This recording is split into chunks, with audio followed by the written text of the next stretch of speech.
Shalom, selamat pagi Bapak Ibu, Saudara yang dikasihi Tuhan kita Yesus Kristus.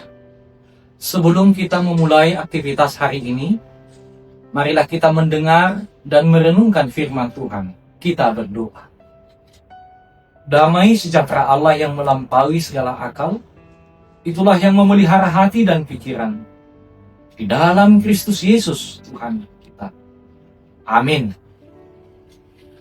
Firman Tuhan bagi kita saat ini, Rabu, tanggal 29 Juli 2026, tertulis dalam kitab Yohanes, pasal 15, ayat 13. Dalam bahasa Batak dikatakan, Nasumiyakon hosana humokko akka ali-alena, ido parholong niroha naso halopuan. Dalam bahasa Indonesia dikatakan, tidak ada kasih yang lebih besar daripada kasih seorang yang memberikan nyawanya untuk sahabat-sahabatnya. Bapak, Ibu, Saudara yang dikasihi Tuhan, dalam Kamus Besar Bahasa Indonesia, sahabat artinya teman, kawan. Sedangkan sejati artinya tulen, asli, murni, tidak ada campuran. Jadi sahabat sejati berarti teman, kawan yang sebenarnya. Sahabat sejati adalah sahabat dalam suka maupun duka, dalam susah maupun senang. Dalam kitab Amsal pasal 18 ayat 24 dikatakan, ada teman yang mendatangkan kecelakaan, tetapi ada juga sahabat yang lebih karib daripada seorang saudara. Bapak, Ibu, Saudara yang dikasihi Tuhan kita Yesus Kristus, dalam nats renungan pagi ini, Yesus mengatakan bahwa kita adalah sahabatnya, bukan hamba, karena kita adalah orang yang dikasihinya, bahkan sangat dikasihi, karena Yesus memberikan kasih yang begitu besar dengan mengorbankan nyawanya. Yesus menetapkan standar kasih, yaitu mereka yang bersedia memberikan nyawanya. Dan inilah kasih yang sesungguhnya, yaitu kasih tanpa syarat atau tanpa pamrih demi kepentingan orang lain. Seringkali kita hanya bisa mengasihi anak, suami, istri, orang tua, saudara kandung, keluarga dekat. Karena memang selayaknya kita harus rela berkorban demi kepentingan mereka yang kita kasih. Tetapi kasih kita pada mereka suatu hari bisa menjadi tawar apabila sikap mereka mengecewakan dan menyakiti hati kita. Ini baru tentang mengasihi kepada keluarga terdekat yang bisa luntur. Namun bagaimana dengan mengasihi orang lain yang bukan keluarga dekat, yang tidak kita kenal? Apakah kita bisa juga mengasihinya?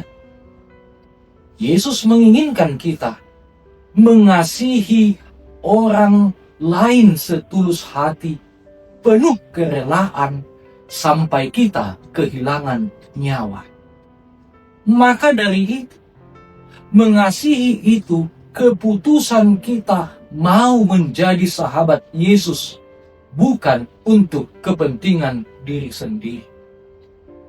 Bapak, Ibu, Saudara yang dikasihi Tuhan kita Yesus Kristus, dalam kitab Amsal 17 ayat 17 dikatakan, seorang sahabat menaruh kasih setiap waktu dan menjadi seorang saudara dalam kesukaran.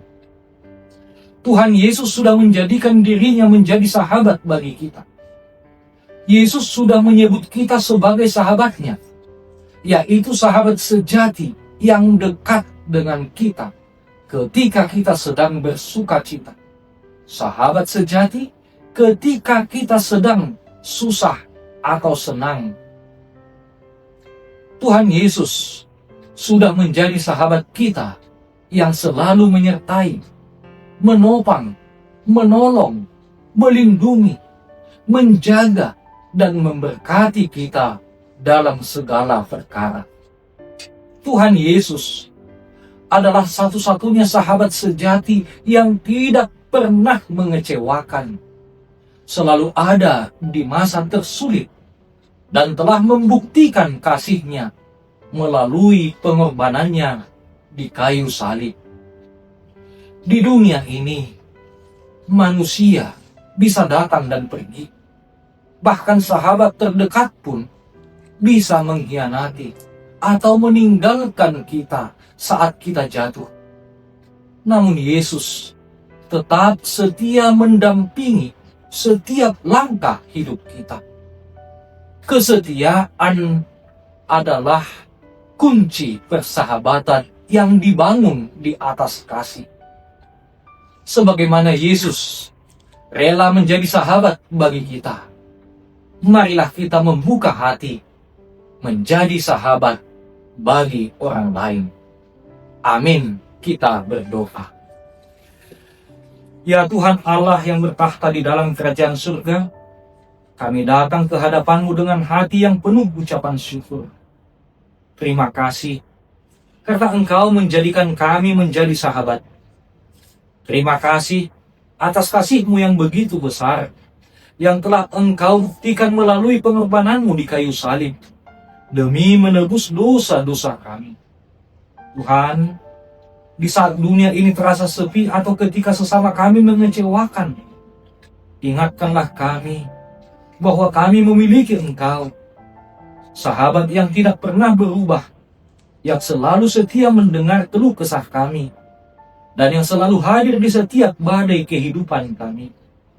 Ajarilah kami untuk menjadi sahabat yang baik bagi-Mu, dengan hidup taat pada perintah-Mu.